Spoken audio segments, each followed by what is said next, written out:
Okay, so now that we've got that top riding layer on, we're ready to set our top deck layer. So this is the perfect time to run through with one of these and make sure that your reveal is right. Our reveal was super low, which is good because we can shim it up. Essentially, since we've got this round cut, I've got a nice piece of plywood shim here. I'm going to come in here until we've got 3/8 reveal, both on the top and from the riding surface. So that's about there. And then I've got to make sure, of course I pulled out all the screws, got to make sure that I'm going to hit the 2x4 when I screw this back in. And I want to do both sides. So this is looking a little high over here. So I'll move this around until it's perfect. One of the reasons I want to wait until we do this to screw this in place is because this last layer will help secure the pipe at the right height. So back down to here.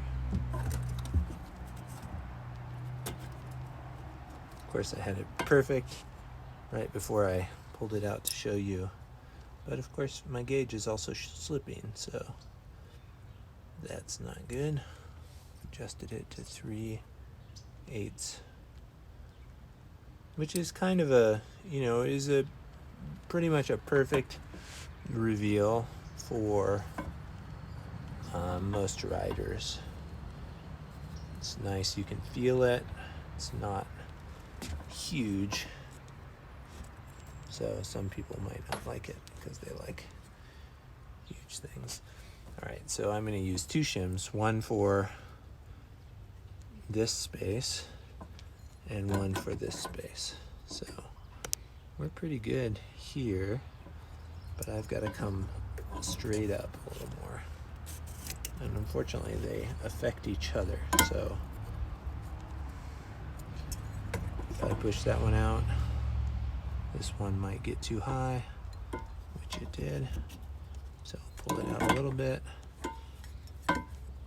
Anyway, fiddling. But it's worth it. It's one of the most important surfaces of your entire ramp. So you might as well take a couple extra minutes and get it right and not have to hassle with it. You also want to make sure that you can also go through, if you want extra stability, and shim every one of these screws. That's not my preferred method because it's kind of a pain, but you could also just do the 2 end screws. That would probably be good enough. All right, that one looks good. This one's still,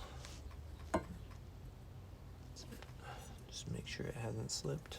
All right, so that's that. We're going to screw this in. We're going to screw in the top. Then we're going to screw in the base plate.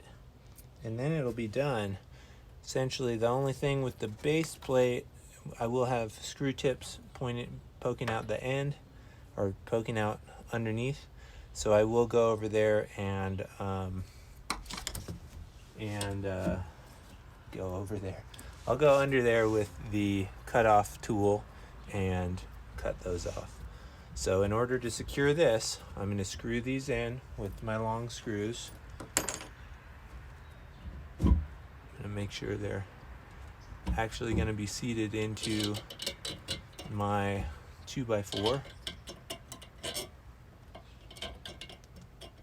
Make sure all of them are going to seat into my 2x4, I should say. and then I'm gonna run those down. And then for extra support, I'm gonna use this top layer to push up against this.